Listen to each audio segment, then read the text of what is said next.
কেউ হাদিসটা জানো?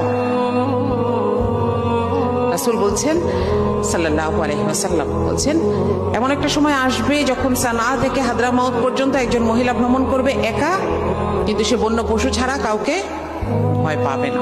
তোমরা সেই দিনটার জন্য অপেক্ষা করো।